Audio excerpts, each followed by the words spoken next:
ஓம் சாந்தி. 4/3/2025 செவ்வாய்க்கிழமை. வாணி தரும் வசந்தம். இனிமையான குழந்தைகளே, ஆரம்பத்திலிருந்து யார் பக்தி செய்தார்களோ, 84 பிறவிகள் எடுத்தார்களோ, அவர்கள் உங்களுடைய ஞானத்தை மிகவும் ரசனையோடு கேட்பார்கள். சமிக்கையின் மூலமே புரிந்து கொள்வார்கள்.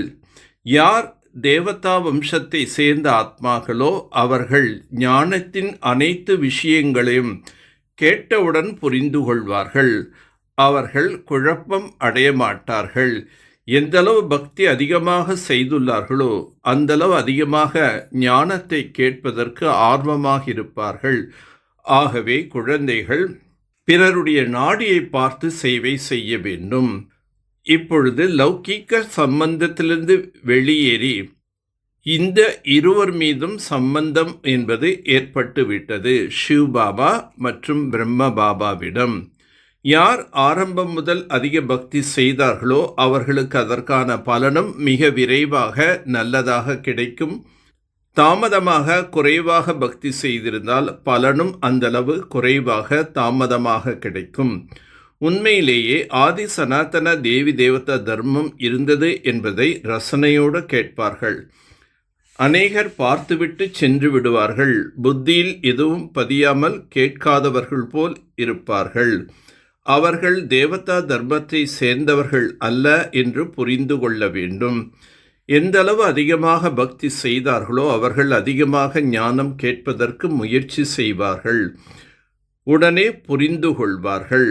குறைவாக புரிந்து கொண்டால் அவர்கள் தாமதமாக வருபவர்கள், பக்தியும் தாமதமாக செய்பவர்கள்.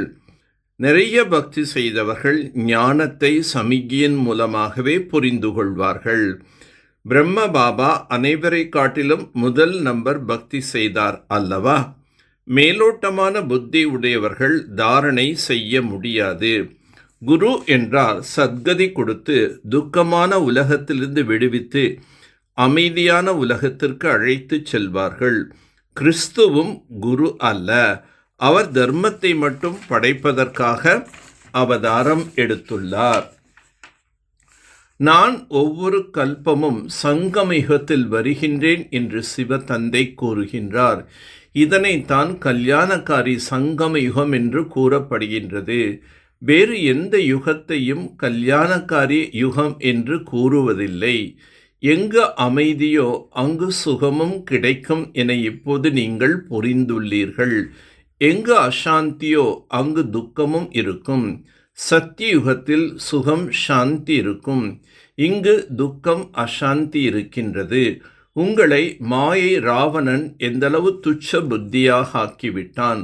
ராவணன் மூலம் பிரஷ்டாச்சாரியாக ஆகிவிட்டீர்கள்.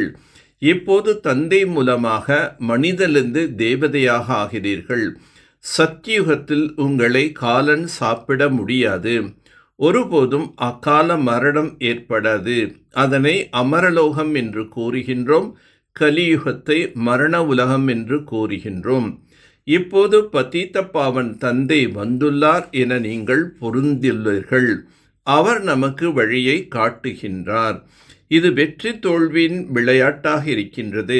செல்வம் மற்றும் ஆரோக்கியம் இருந்தால் சுகம் இருக்கின்றது. செல்வம் இருந்தது, ஆரோக்கியம் இல்லையெனில் சுகம் இருக்காது. உங்களுக்கு நான் ஆரோக்கியம் செல்வம் தருகிறேன் எனவும் மகிழ்ச்சியும் இருக்கும். பிராமணர்கள் பிரம்ம பாபாவின் குழந்தைகள். தந்தை நாடகத்தின்படி தத்தெடுத்துள்ளார். ஆத்மா அழியாதது. அதில் 84 பிறவிகளின் அழியாத பார்ட் பதிவாகி உள்ளது என நீங்கள் அறிந்துள்ளீர்கள். இத்தனை சிறிய ஆத்மாவில் எவ்வளவு பார்ட் பதிவாகி உள்ளது? இதனை யார் நல்ல முறையில் கேட்டு புரிந்து கொள்கிறார்களோ அவர்கள் நெருக்கமானவர்கள். புத்தியில் பதியவில்லை என்றால் தாமதமாக வருபவர்கள். ஞானம் சொல்லும் போதே நாடியை பார்க்க வேண்டும். தந்தையை புரிந்து கொண்டதன் மூலம் அனைத்தையும் புரிந்துவிட்டார்கள். ஆகவே மகிழ்ச்சியாக இருக்க வேண்டும். நாடகத்தை சரியாக புரிந்து கொண்டு மாயாவின் பந்தனத்திலிருந்து முக்தி அடைய வேண்டும். தன்னை அக்காலமூர்த்தி ஆத்மாவாக புரிந்து கொண்டு தந்தை நினைவு செய்து பாவனமாக ஆக வேண்டும். உண்மையான செய்தியாளராகி அனைவருக்கும் சாந்திதாகமும் சுகதாமத்திற்கான வழியினை காட்ட வேண்டும். இந்த கல்யாணகாரி சங்கம யுகத்தில் அனைத்து ஆத்மாக்களுக்கும் நன்மை செய்ய வேண்டும். தந்தை மற்றும் சேவையின் நினைவின் மூலம் ஒரே ரசனையின் நிலையை அனுபவம் செய்யும் அனைத்து கவர்ச்சிகளிலிருந்தும் விடுபட்டவர்கள் ஆவீர்களாக. எப்படி ஒரு வேலைக்காரனுக்கு எப்பொழுதும் சேவை மற்றும் எஜமானனின் நினைவிருக்குமோ அதேபோல் உலக சேவாதாரி உண்மையான சேவாதாரி குழந்தைகளுக்கும் தந்தை மற்றும் சேவை தவிர எதுவும் நினைவிருப்பதில்லை. இதன் மூலமாகத்தான் ஏக்கரஸ்திதி ஒரே ரசனையில் இருப்பதற்கான அனுபவம் ஏற்படுகின்றது. அவர்களுக்கு ஒரு தந்தையின் ரசனை தவிர எல்லா ரசனைகளும் சுவையற்றதாக தோன்றும். ஒரு தந்தையின் ரசனை அனுபவம் இருக்கும் காரணத்தினால் எங்கும் கவர்ச்சி போக முடியாது. ஏக்கரஸ்திதிக்கான தீவிர முயற்சியே அனைத்து கவர்ச்சிகளிலிருந்தும் விடுபட்டவராக ஆக்கிவிடுகின்றது. இதுவே சிறந்த குறிக்கோள் ஆகும். நாசுக்கான நிலைமைகளின் பரீட்சைகளில் தேர்ச்சி பெற வேண்டுமென்றால் தங்களது சுபாவத்தை சக்திசாலியாக ஆக்கிக் கொள்ளுங்கள். எப்பொழுதாவது ஏதாவது ஒரு அசத்தியமான விஷயத்தை பார்க்கிறீர்கள் அல்லது கேட்கிறீர்கள் என்றால் அசத்தியத்தை வாயு மண்டலத்தில் பரப்பாதீர்கள். ஒரு சிலர் கூறுகின்றனர், இது பாவ செயலாகும் அல்லவா, பாவ செயலை பார்க்க பொறுப்பதில்லை என்று. ஆனால் வாயு மண்டலத்தின் அசத்தியத்தின் விஷயங்களை பரப்புவது இது கூட பாவமாகும். லௌகிக்க குடும்பத்தில் கூட இதுபோல ஏதாவது ஒரு விஷயம் பார்க்கப்படுகின்றது அல்லது கேட்கப்படுகின்றது என்றால் அது பரப்பப்படுவதில்லை. காதால் கேட்டார்கள் மற்றும் உள்ளத்தில் மறைத்து விட்டார்கள். யாராவது வீண் விஷயங்களை பரப்பும் காரியம் செய்கிறார்கள் என்றால் இந்த சிறிய சிறிய பாவங்கள் பறக்கும் கலையின் அனுபவத்தை நீக்கிவிடுகின்றது. ஆதலால் இந்த கர்மங்களின் ஆழமான வேகத்தை புரிந்து உண்மையான ரூபத்தில் சத்தியத்தின் சக்தியை தாரணை செய்யுங்கள். நல்லது.